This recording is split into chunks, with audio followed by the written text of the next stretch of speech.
Hey everybody, I'm Jack Grimsey alongside Robert Lintott, and we'd like to welcome you back to another episode of the Holtcast. Of course, we're with 7500 Holt discussing all the latest in Aston Villa news. So, we had two matches since we've talked last, I guess, Robert. Lost to Palace, and then a crazy cup victory over Notts County. Let's start with Palace. All right, that sucked. Frankly.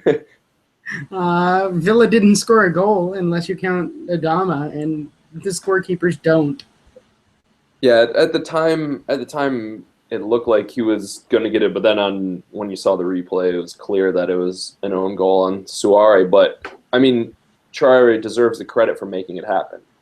Yeah, absolutely. Takes the ball at about the halfway line and blows past three defenders on a run all by himself. A run that Gabby Agbonlor has sweet, sweet dreams about and could never pull off in real life. Yeah, Throwback Thursday, one time Gabby did that, but not anytime recently.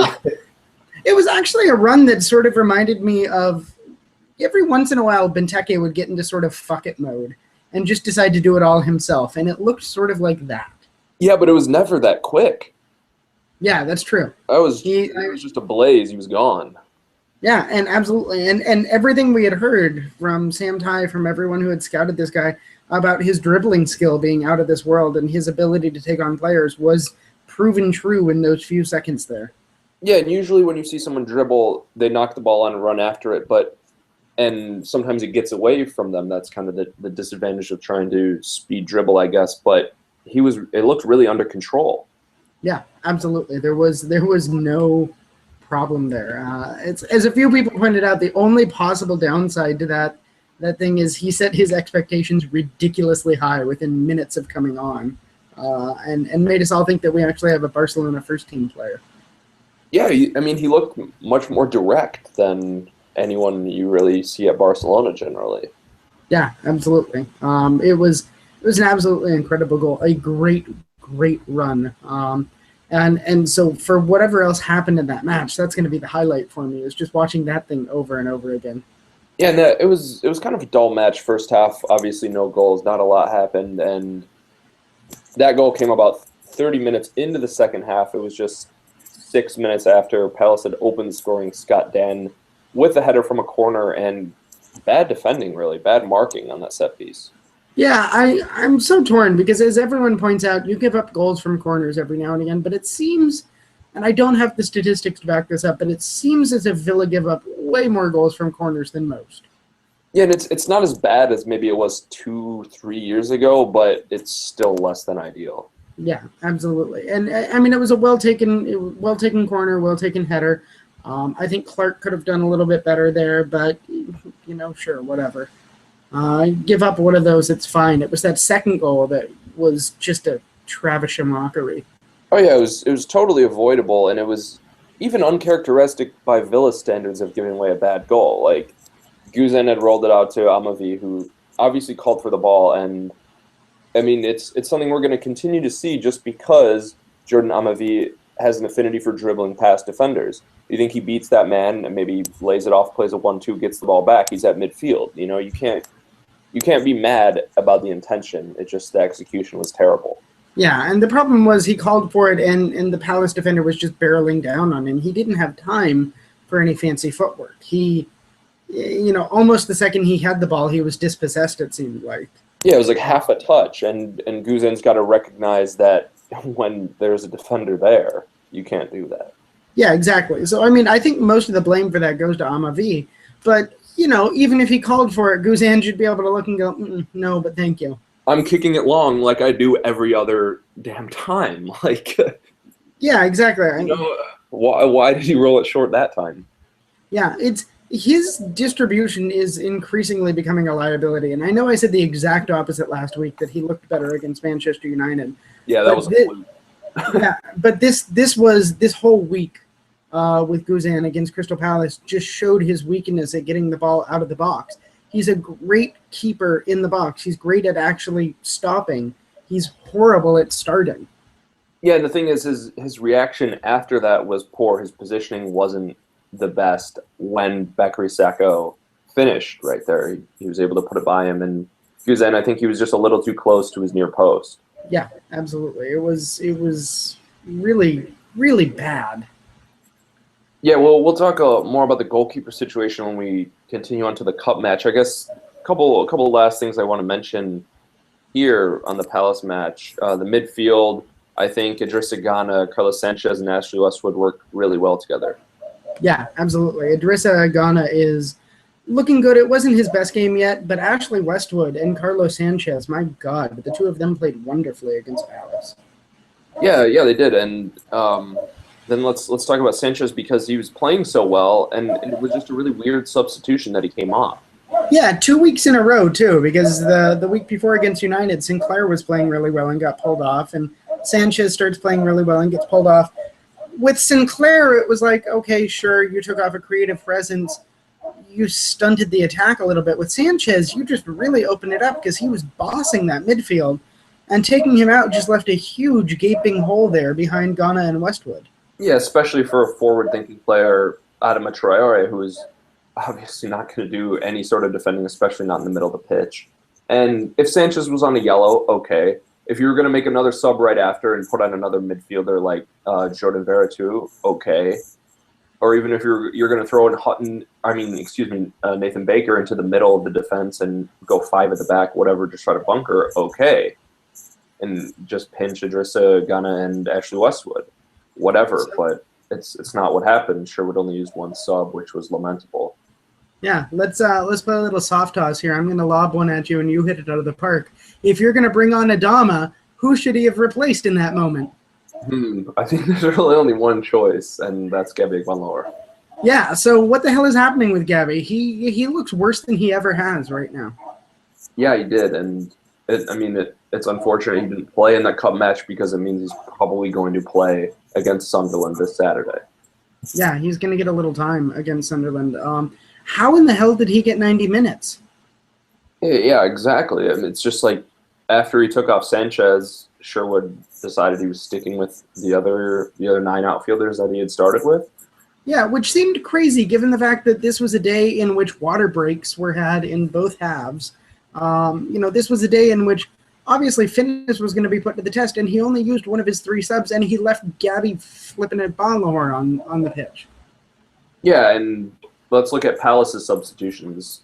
Alan Pardew brought on Dwight Gale for Wilfred Zaha on 46 minutes, and Jordan Much also on 46 minutes for Glenn Murray. Swapped out 2 forwards, and then later in the day, obviously just 8 minutes left, he brought on Miles Jedinak for Johan Cabaye.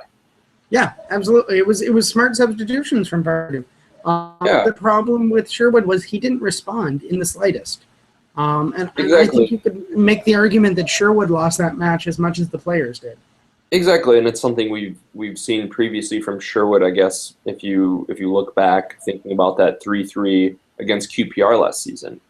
Mm-hmm. Yeah, absolutely. It was the same sort of thing. Hopefully, Gabby was bad enough that maybe it's like hitting Sherwood across the nose with a rolled up newspaper. Maybe he'll learn eventually. Yeah, exactly. If that's what it took for him to see the light, that's fine. I mean, it was just one match, and yeah, exactly. We went down initially, got an own goal, which it wasn't really a fluky own goal, but still an own goal nonetheless, and then conceded at the end. So yeah, it was a rough day out at Selhurst Park.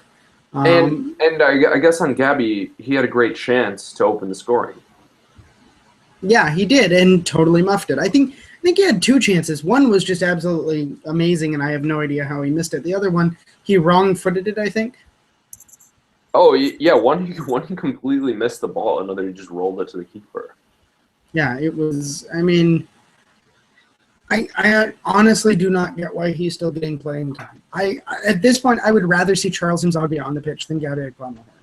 Yeah, and someone who wasn't even in the 18 was Libor Kozak, which, sure, you're going to go with Rudy Justet up top, but have him on the bench. Jordan Ayew also on the bench, and although he hasn't had a great start to his Villa career, he still was fresh legs, and at that point, on a hot day, you're going to need to rotate.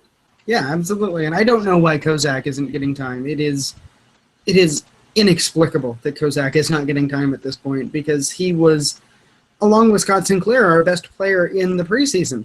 And yeah, it's preseason, and yeah, it's a little bit meaningless, but that kind of form is not fluky. He looked great. Yeah, he was still finding the net, scoring decent goals, and building confidence, which is obviously something this team lacks.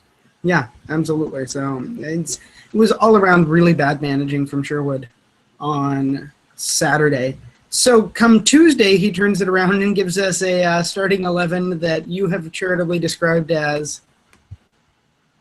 Yeah, the YOLO formation, because there was no defending. I talked about it little in the tactical preview I wrote, with only Jordan Veretout was defense minded from the 6 players not designated in that back four.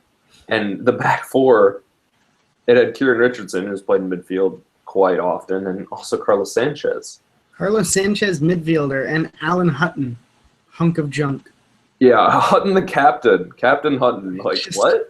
Come on. One of the most bizarre lineups I've ever seen. So I really sympathize with what Alex was saying, because Alex was running the site Twitter that day, which was, I get that everyone's flipping out because we're shipped 3 goals to a League 2 team, but we shipped 3 goals to a League 2 team with a backline that had precisely one person who might actually start. Oh, yeah, and we could have shipped 6. Yeah. Oh, God, yes. It was bad, but I mean... We probably should have netted 10, but... Yeah. That was the thing. The attack was there. We didn't get to see it, but according to all reports, the first penalty given up by Bunn probably should have been a red card. Yeah, I did actually see the highlights, and it was kind of in that top corner of the 18 in that area, and there was a defender charging back. Bunn was coming out, and he clipped the player. It could have been a red. It wouldn't have been the worst red I've ever seen. It would have been similar, I guess, to the red Thibaut Courtois received when he took out Bafétimbi Gomis on opening day this season. Yeah. And then by all accounts, the penalty that allowed us to equalize and send it in extra time shouldn't have been a penalty. Yeah, that was also debatable. I mean, I guess you have to be happy that the match was at Villa Park. Notts County really protested that, and again, not really the firmest of penalty shouts that Villa had, I guess. Yeah, absolutely. But I'm not too worried about it. We never get any penalties though, so it was seemingly right. But I mean, it was a team that you're never going to see that starting 11 on the pitch. There were a couple players out there that were just getting fitness. Jack Grealish, by all accounts, looked fantastic. Oh yeah, definitely. I mean, you probably saw the highlight of his assist to Adama Traoré for his first actual Villa goal. Mm-hmm. Yeah, absolutely. Just knifing through defenders, pulling 4 of them out of the way, and then just slots it. And didn't he have the assist on one of Sinclair's goals too? Yeah, I believe he did. Just put it right past the I think it was him. Just put it right past the keeper, and the keeper just couldn't do anything. Just stood there and watched it go past him with an entire net behind him. It was great. Yeah, and thankfully Sinclair is a very competent finisher, and especially from the penalty spot. It was funny. I watched the NBC documentary on Swansea, Jack to a King, and when Swansea actually came up when they won that promotion playoff final against Reading at Wembley, Sinclair made 2 penalties and just clinical. Yeah, and he looked great. His second hat trick this month. Yeah, how about that? I mean, that's a hell of a month there, and yet somehow he didn't get the start against Palace. That has to change for this weekend, right? Sinclair has to start. Even though he played 120 minutes of football, it absolutely has to change. I mean, he had the day off on Saturday, so whatever. Let him play. It's early in the season, Exactly. If ever there were a time. I mean, at least give him 60 minutes. Yes, absolutely. If we don't use the 3 subs this Saturday against Sunderland, that's just going to be terrible. Oh yeah, absolutely. It's but Sinclair had that nice game. You mentioned in your notes that you didn't like the look of Bunn from what we saw. No, it was just kind of a joke because he's a pretty good-looking dude, and he just wasn't as good as he looks.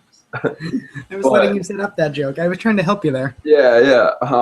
Because obviously he received the yellow on that challenge that the penalty was given away, and it was literally on the stroke of halftime. I think it was the last kick of the match.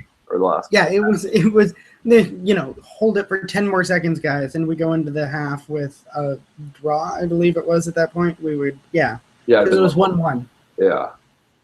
Yeah, and I mean, it was break after break. Listening to the game, it sounded more like a basketball game. Yeah, absolutely.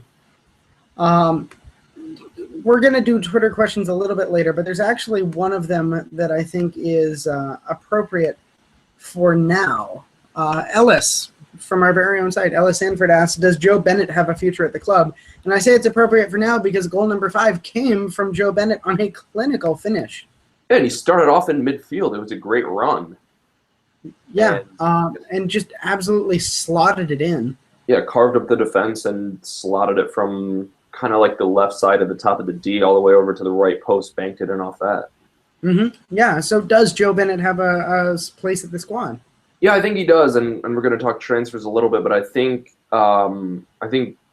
Tim Sherwood wants to move Kieran Richardson on. He'd like to, and Joe Bennett then would be second choice behind Jordan Amavi, and also I think he could stake a claim to be played in midfield if we play a 4-4-2, just a flat 4-4-2 as that left midfielder, because obviously he's shown something going forward, which people have stated in the past, and also if we play with wing backs, I think he's another player who's an option there. Yeah, I definitely think so, and I think having him around could be a nice boost for the club, which is really weird to say because think of what we thought of Joe Bennett a year ago. Oh, exactly, but I was just going to say he got out on loan for a year and just, I don't know, takes time to develop. It's like a lot of the players that Paul Lambert bought, and a lot of them gone, like Matt Lowden. Still, a lot of them were really raw, even if they had played almost a full season of Premier League football. They were playing bad football. Yeah, and I mean, it's just going to take some time. Yeah, definitely. So Joe Bennett does have a place at the squad. It was a nice match, and the result is we get to move on to the third round against Blues. And at home. At home. Thank God it's not at St. Andrews. Last time we went there for a League Cup, it didn't end well.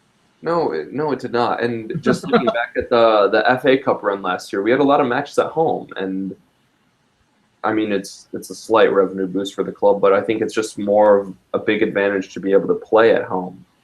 Yeah, and slight revenue boost goes out the window for this match because Villa Park will be sold out. Yeah, definitely not just the 21,000 like we saw against Notts County. Yeah, if Villa Park isn't sold out, I will be disappointed in each and every one of you who can go and don't. Yeah, I'll be disappointed in the Blues fans that don't go. There has to be a joke there. Come on, at least fill the away end, but sorry, I totally lost my train of thought. But yeah, no, it's what do we think? Is this? Oh, and it's going to be on TV. That's what I wanted to mention. Are you looking forward to Blues? Oh yeah. We haven't had a chance really to play them.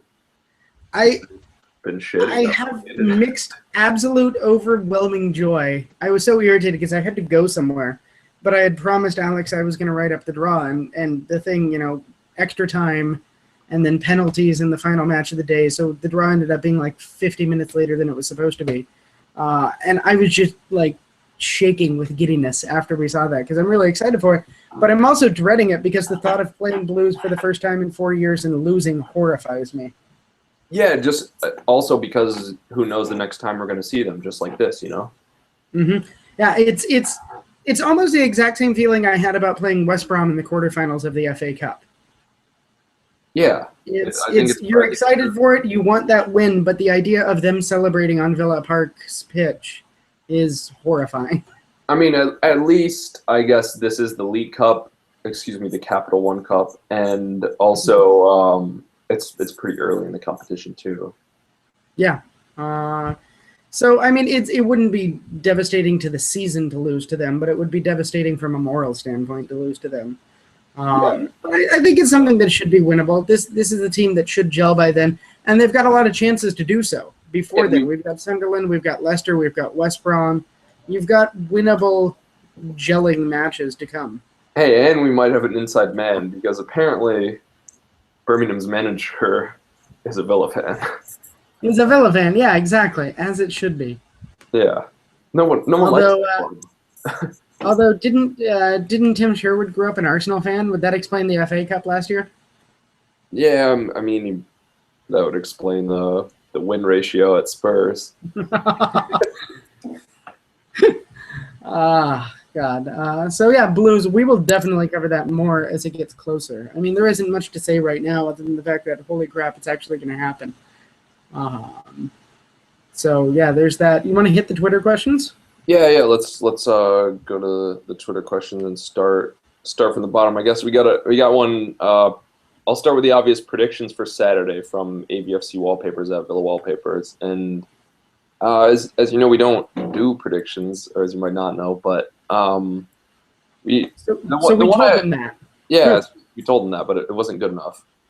But well, I guess we'll save the prediction for at the Sunderland time. But last time we actually did make one, and I said over 2.5 against Palace, and for a while it didn't look like that was going to hit. It did. Unfortunately, it did. I would have been happier to lose that bet.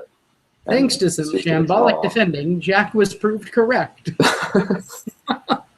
But then AVFC Wallpapers came back with thoughts on the cup game, the resulting tie against a certain Birmingham side, and we're both agreed. We're wildly excited, correct? Yeah, I'm massively excited. I think it should be just entertaining and a great day for Villa fans, and hopefully a horrible day for Blues fans. Yeah. I enjoyed the one from Rock Strongo at Good Opinion Man. Wild ass predictions for transfer deadline day. What you got? I think we're going to sign somebody. You think we'll sign somebody? Yeah, I think so. I think there are still a couple outs that need to be dealt with, which we're going to be talking coming up. But I think that means there's also going to be an in, at least one in. And depending the Adama Traore injury, could be another attack-minded player. What do you think of the Roma winger, whose last name? Logic? Adam Yajic. Yajic, thank you. God, yeah, the links keep popping up, and it's a really exciting player, and obviously tormenting Kirsten, which, if you've seen on Twitter, because she loves Balkan players, and it just seems too good to be true, but hopefully it's not. Hopefully it is true. Yeah, I kind of think that one might actually happen, and I think it could be a good move for the club. My wild ass prediction is going to be that Chelsea actually end up spending $40 million for John Stones. You know nothing, John Stones. I think it comes down to Everton because they just don't want to let him go. But the thing is, you can't let someone go unless you have replacements. And if they could buy a center back for $20 million and bank $20 million, Everton would definitely do it. It's just who. Yeah, exactly. I hear Ron Vlaar is available. Yeah, but he's not going to be able to play until January. Minor detail. And even then, is it even? Can you even consider it playing? Like, oh God, no. No, I don't know. I think my favorite thing about the whole John Stones saga is I get the feeling that it's not Everton really want John Stones. It's that they just want to say "fuck you" to Chelsea. Yeah, that's got to be some of it. And even if that's not what it is, that's what I'm pretending it is because that's much funnier to me. And it's almost because Chelsea don't even necessarily need Stones. I mean, certainly he would improve the defense in the long run, maybe a little bit this year. But I mean, do they really need him? Mm-hmm. I think nothing would make me happier than Everton continuously rejecting Chelsea and also putting Stones on the bench. Yeah, he played against Barnsley actually, and they required extra time to get through that. But yeah, if they just benched him and said we're freezing you out, okay. I'm not sure how long of a contract he's on, but it'd be funny if he had 4 years left. It would just kill me if Everton were so spiteful that they were like, we don't want him, but you can't have him. Yeah, exactly.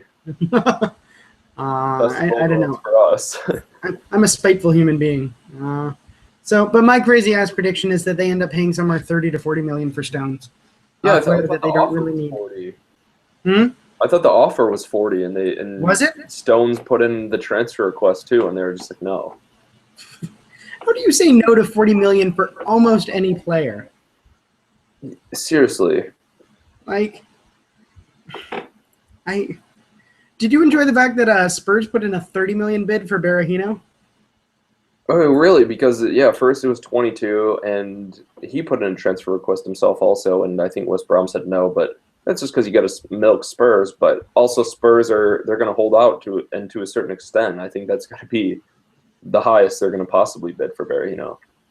I just love the fact that they are, if they actually do that 30 million bid, they're 2.5 short of what they could have gotten Benteke for. And Exactly, Benteke is way better. Just shows you that Spurs lost the plot. But anyway, West Brom had to figure they were going to sell Berahino because they bought Salomon Rondon from Zenit for what, I don't know, 15 or something million. And he's a really good striker, and he should be able to do the job adequately for them this season. Yeah. I mean, let's see. They could just go down. They only have 1 point from 3 games, so here's to hoping the Baggies go down. Yeah, and how? We also got from Greg Gregerson at Ethan J. Greg. What would be the best formation to play Hill, Grealish, and Adama at once? I've been thinking about this since I saw that tweet, and I can't come up with a good answer. What you got? I think 4-3-3, Grealish falls 10.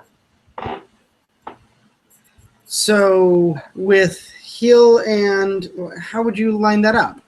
Well, you'd have to use a striker, and it's kind of like what I did in the tactical preview, but I don't know. Or just go with 4-2-3-1 and play them at the attacking mid spots. Keep it easy, and then play a proper striker.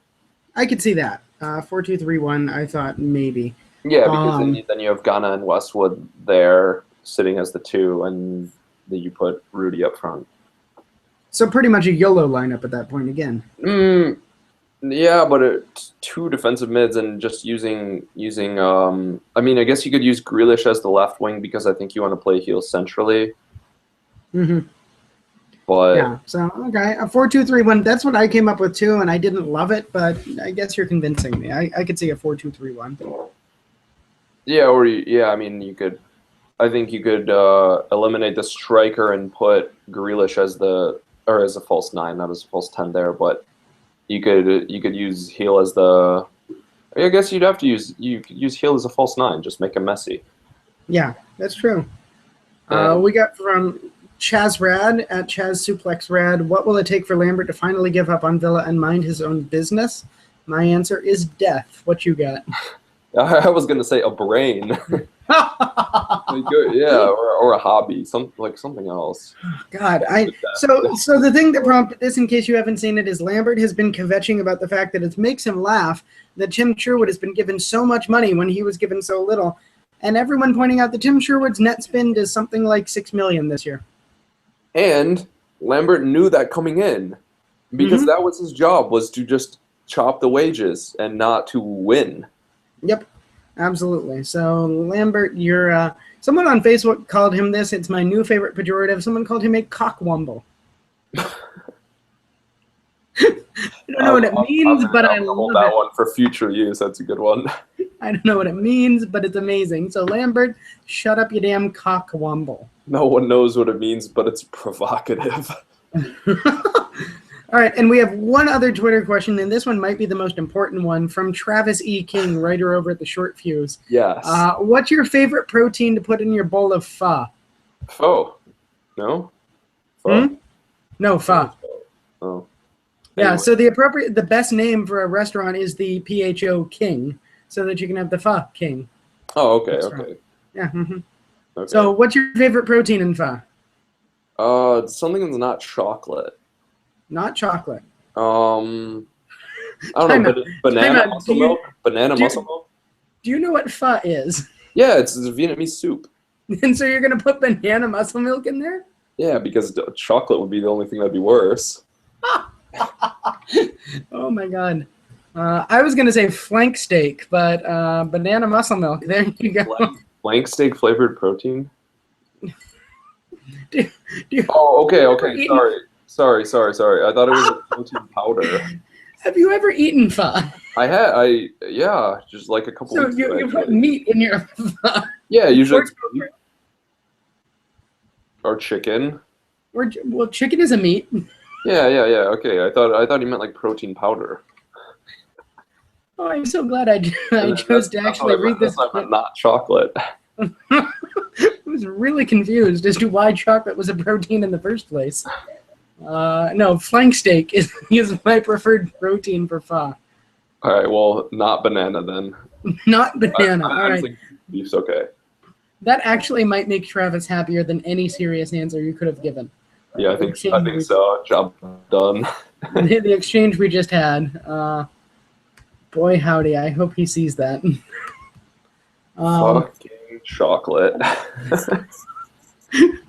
You sound so gross. Chocolate pho. Ugh. Yeah. Transfer deadline. Let's talk about that a little bit because we got that coming up on Tuesday. Which, holy crap, I am not ready for that. No, it's escalating quickly. And Alexander Tonev, he just left today. Finally, someone on Twitter had said, "Is there a fee paid for him?" And I responded, "I would gladly pay someone to take him." So no kidding. If you haven't, go look on our website. The story for Alexander Tonev, I wrote it. It's not that great. The comment section is absolutely flippin' fantastic. Bunch of comments essentially of the fact that now that he's in Italy, he might be able to finally hit the net at Villa Park. oh, I was thinking now that he's in Italy, he could just put his racism to work. But I think most people avoided that, luckily. no, I read it before the comments came in, unfortunately. Or who was it? I think it was Thomas of our site, Tom Jones, who said that Tonev kicked a ball up into Rosie and went to retrieve it and realized he'd actually kicked it all the way to Italy.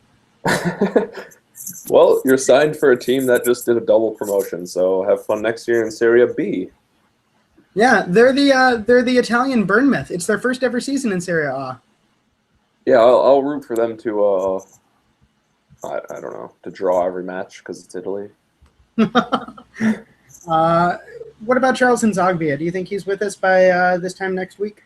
No, I don't think so, and that's because finally some links are popping up for, what was it, a Qatari club or a Saudi club? He's going to go the way of Brett Holman and head to the Middle East. Yeah, and Brett Holman, I feel like he came back to Europe after a year there. Maybe. But I don't know. The Middle East, I would go to the Middle East. You get paid. You get paid a lot of money. Yeah, and plus you get to train for the upcoming World Cup. Yeah, exactly, and probably a lot of drinks breaks. All right, so Nzogbia is off, we think. What about Senderos? Hard-headed goat. Senderos, it was that gun goat. I mean, if gun goat's still around the club, which obviously he is, that only means Senderos on the way out. But I think if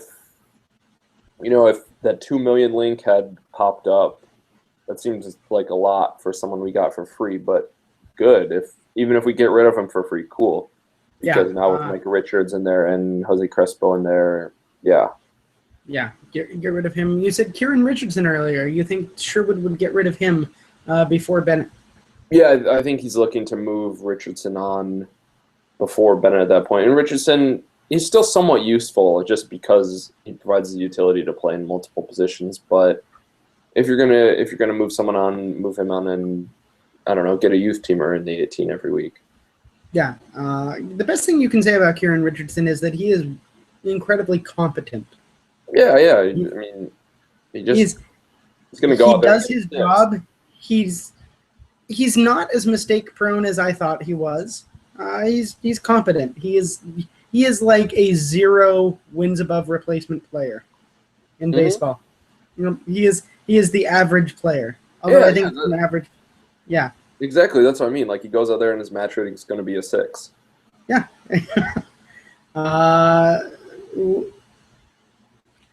Serbian name. Yeah, Jajic. Jajic. Thank you. Jesus, I keep wanting to call him Logic. It would be good logic to bring in Jajic because especially if Libor Kozak goes out and he turned down a move to Celtic, who just didn't qualify for the Champions League, so it made sense that deal fell through because of a money standpoint. But it's unlucky that Kozak's not going to get a chance, and it's increasingly looking like that is the scenario. Yeah, absolutely. Although if everyone keeps sucking as much as they do, Sherwood may have no choice but to use Kozak. Yeah, exactly. I mean, I'd be in favor of that. Like, just give him a chance. Like, run him out there against Sunderland and see what happens. Yeah, you can run a lot of people out there against Sunderland and see what happens, and I think they'll fare decently well. Exactly, it's Sunderland, and Kozak did get 50 minutes in the cup, didn't score, but...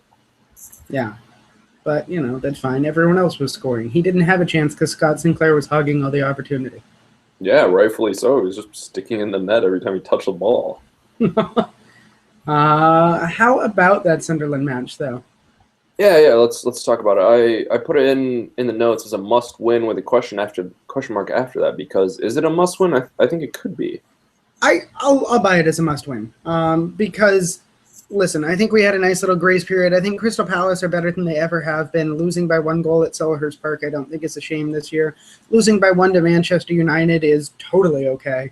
But okay, that's the grace period. Now we're hitting this run of matches that we really need to start winning. Sunderland, Leicester doesn't look like as much of an easy win as I thought it would be. So we've got to try to win that. No, but they're gonna tank, especially after the international break.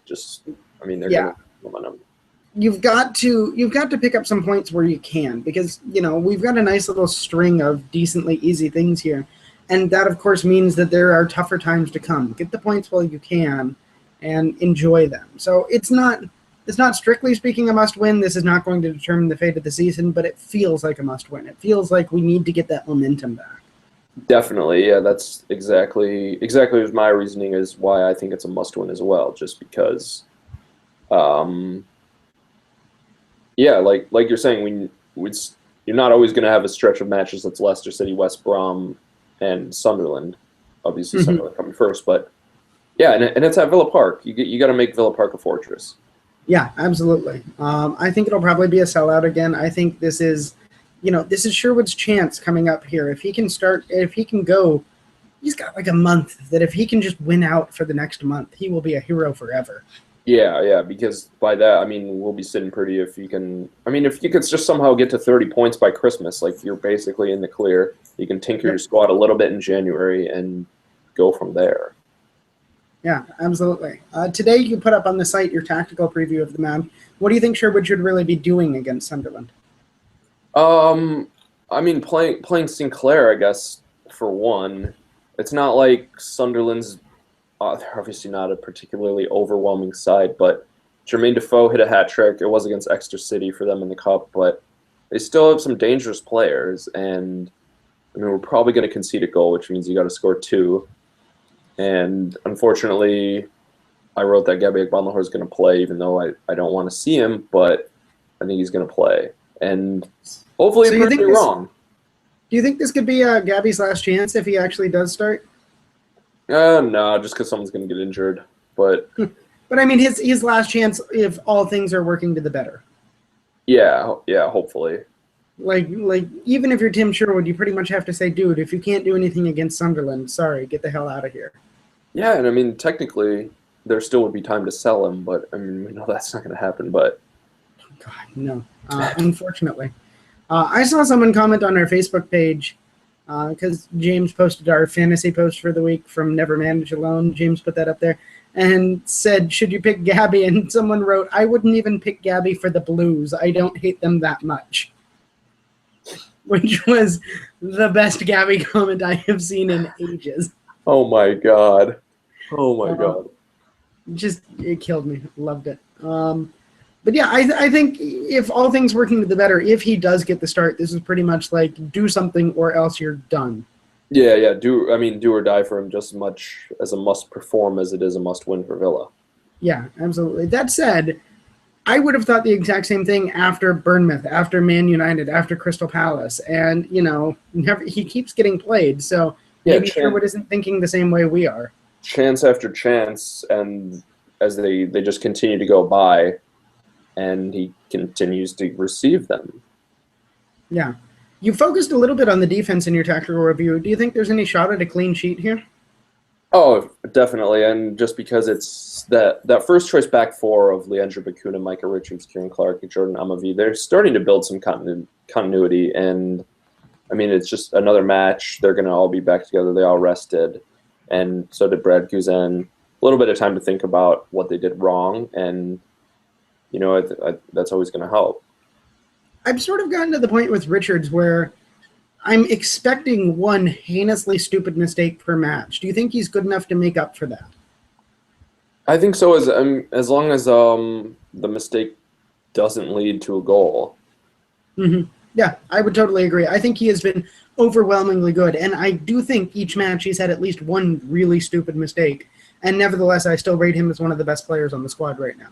Yeah, and like against Palace, we saw him just in the attacking third, Mm-hmm. and not when we were behind. Yeah, he works his ass off more than anyone on that team. Oh, undoubtedly, and probably deserves the captaincy for it, and just because of his pedigree, but you I still was you get really dubious of him getting the captaincy when it was announced, and boy howdy has he changed my mind on that. Yeah, as was I, and like you said, he's proved his worth, and with so much squad turnover, it's not like anyone else really deserved the captaincy. Maybe Kieran Clark, but Kieran Clark would have been my first choice, and yeah, he would have been my vice captain too, instead yeah, of yeah, Gabby yeah. Flabby. Club captain. Gabby makes Uh, stuff crappy because he's terrible. yeah. Uh, But yeah, so I think this is it's a chance at a clean sheet. I think this could be the match where we see everything gel. Maybe I'm just being optimistic and really hoping a lot, but Sunderland are junk. oh, yeah, hot garbage. Like what? They have Like a point so far. They've lost twice. Somehow they managed to draw, and it's and it look at just their seems like Advocat doesn't care. no, and it seems like everyone wants him out. And it looked like he was going to leave over the summer, but somehow didn't. Yeah, he What, announced his he didn't retirement, and they care enough convinced to. him. If someone says I'm retiring, why would you spend the money to keep them around, especially if they're not like world-beatingly good? No kidding, because if he retires, he's not going to take a buyout to leave. Like you're not Yeah, going to have to sack him. yeah, no. I mean, like, if Sir Alex Ferguson says I'm retiring, maybe you say, no, really, could you stick around for a couple of seasons? If Dick Advocat and you're Sunderland and he says I'm retiring, you say, okay, see ya. Yeah, have I mean, you're fun not in losing. a warm climate. Like cool. Yeah, exactly. You're not losing much. Bring on Houllier or No. something. Yeah, yeah, If you just exactly. want old cranky Europeans. It was a totally weird situation. Um, yeah, they look like a mess this year, and I don't ever want to say any match is easy because none are, especially for Villa. But this is a real opportunity at the very least. Yeah, really, really, like I was saying, the only players that really worry me, Jermaine Defoe, Jermaine Lens, if he's fit, he could be dangerous. If we give away a stupid free kick situation, Seb Larson obviously has a good right foot, former Yep. Bruno's, but and the midfield of Jack Rodwell, Jan Villa, that's not terrible, but you know, John O'Shea is a defender. They do have a 2 meter tall Fanta Lemon in goal, but You yeah, know, that helps. He can stand there awkwardly and yeah, wave his arms. yeah, exactly. Just the scarecrow. I don't know. Do what you do. Let us have some goals, dude. All right, since this prediction worked out for you last week, we'll set the over under at 2.5. Yeah, let's do it. Yeah, let's say we're gonna do it ourselves. We'll be able to manage it, even You, if you Sunderland think you doesn't think score. Villa can hit the over 2.5 on their own? I think they can, just judging by recent form against Sunderland. Think about the 6-1 and the 4 goals in one half. Yep. I think I would take the over on this one as well. Frankly, I don't know how Sunderland haven't been relegated. Nor do I. Every year they keep escaping. Although the same could be said about Villa for the past 4 years. Oh, undoubtedly, but Sunderland, I mean, cool. Now it's early season, they can tank, and then late in the year they can beat Chelsea or someone, get the points that they need. That's fine. Yeah. So this is the opportunity. This is the chance for Villa to actually say, okay, that was fun. The first 3 matches, you got your bearings, and now let's actually play some football. Yeah, and then the international break coming up after this match, so we'll be off for a bit. I mean, Robert and I will still be around. We'll have a pod for you, but I think it's coming at a decent time, if only because it gives Adama Traore a little bit of time to heal and come back. Yep, absolutely. Gives everyone, because it seems like we've got just a couple of players right on the verges of being back. Like if Carlos Hill doesn't play this week, by the time the international break is over, he should be back. Joris Akora should be closer to being back, which bumps him to number 3 on the on the depth chart. Yeah, Sorry. I don't know if you read my article. I snuck that in there, but yeah, and after 300 minutes of football in 7 days, it's going to be needed. Right? Yeah, What, 8 absolutely. days? So Yeah. they'll need that break. I'm really kind of eager to see what happens this weekend when the England squad is named, because everyone's favorite former Aston Villa midfielder can't be chosen because he's injured. He actually played for City. Did he Yeah, this yeah. week? He got what, 20 minutes, 10 Oh, minutes? Yeah. crap. I was really hoping that England were going to be so pressed for injuries that they'd finally notice Ashley Westwood, and that Ashley Westwood would forever keep Fabian Delph out of the England squad. That would be legendary. Nothing would make me happier. I know it's a pipe dream, but I'm going to have that pipe dream, damn it. If that happens, I think you just give Westwood the armband. just on general principle. You earned it, son. There you go. You made everyone as happy as could be, so you've earned it. Yep, that deserves the captaincy. Has Richards played well enough, do you think, to get called back to England? In a defensive crisis, I mean, I think if he has a good half season, maybe around January, we start to see him in the England squad picture. Yeah, maybe. If he keeps playing like this for the rest of the season, I think he could sort of force his way back into that discussion, maybe. Yeah, and then the same goes for Scott Sinclair. Mm-hmm. Yeah, if Scott Sinclair can do 2 hat tricks a month for the rest of the season. And then the real question is going to unfold: is Grealish going to choose Ireland or England? I like the idea that Grealish will just never choose and never play international football. It'd be funny if he somehow just became eligible for Scotland and just screw it, I'm not deciding. Listen, I just want to spend more time with Alan Hutton, okay? Captain Hutton. I was going to go play for Ireland, but then I remembered Martin O'Neill and Roy Keane, and I said, fuck that. Yeah, exactly. So it's a pretty weird situation there, but yeah. Yeah. So, well, that's all I got for the week. You got anything for last thoughts here?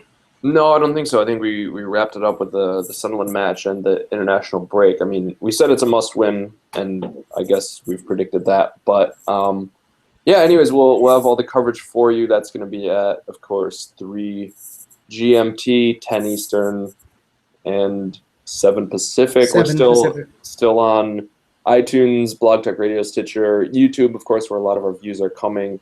And thanks to everyone who's been a recent liker of the Facebook page. It's really exploding. So thanks to James Rushton for managing that so effectively for our site. And, of course, that's where we'll have all the coverage of Aston Villa for you at 7500thehole.com. So for Robert Lintott, I've been Jack Grimsey. Thanks for listening to the Holtcast.